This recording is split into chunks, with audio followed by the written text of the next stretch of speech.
नवपद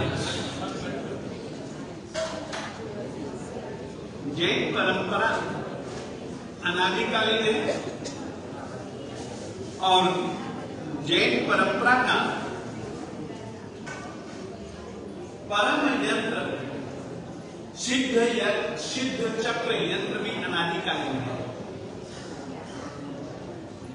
सिद्ध चक्र यंत्र में 9 पद हैं, जबकि तीर्थंकर बनने के लिए जिस यंत्र की पूजा की जाती है, जिन पदों की पूजा की जाती है, वह 20 स्थानक यंत्र और 20 पद है।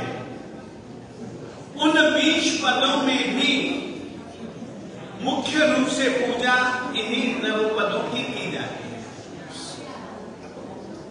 दूसरी बात यह कहना चाहता हूं, ये जो 9 पद हैं, ये 3 चीजों का एक समन्वय है। देव गुरु धर्म का तो है ही, सिद्ध साधक और साध्य पदों का समन्वय 9 पदों के अंतर्गत। नमो अरिहंतानम, नमो सिद्धानम, ये सिद्ध पद है। नमो आयर्यानम, नमो उपध्यायानम, नमो लोवे संवसाहनम, ये जो 3 पद हैं साधक पद है। नमो दर्शनस्य, नमो ज्ञानस्य, नमो चरित्रस्य और नमो तपस्य, ये 3 साधन पद है। फिर से क्या,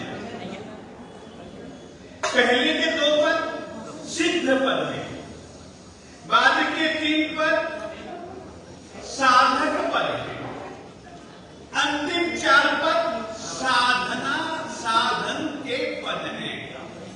यदि हमको साध्य अरिहंत और जो सिद्ध की आत्मिक स्थिति है, यदि हमारा वह सही रूप से साध्य है, तो हमको साध्य रूप अरिहंत और सिद्ध के पद की प्राप्ति के लिए साधक बनना पड़ेगा, साधु जी महाराज बनना पड़ेगा। साधु बने बिना हम सच्चे अच्छे साधक नहीं। और साधना यदि किसी चीज की करनी है तो वे ये ही 4 पद है। नमो दर्शनस्य, नमो ज्ञानस्य, नमो चरित्रस्य, नमो तपस्य। इन 4 पदों की आराधना के बिना न तो अरिहंत है, न ही सिद्ध है, न ही आचार्य है, न ही उपाध्याय है, न ही साधु।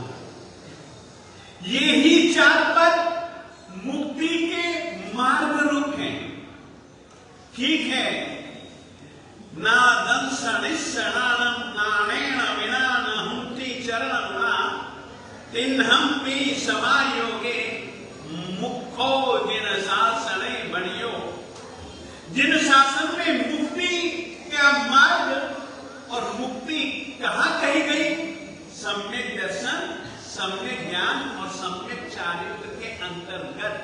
सम्यक तप को सम्यक चारित्र के अंतर्गत समाविष्ट कर लिया और सम्यक तप को सम्यक चारित्र में से जुदा करके धर्म का अंग करके देव तत्व, गुरु तत्व और धर्म तत्व की पूजा इन 9 पदों के माध्यम से अब अपन प्रारंभ करें।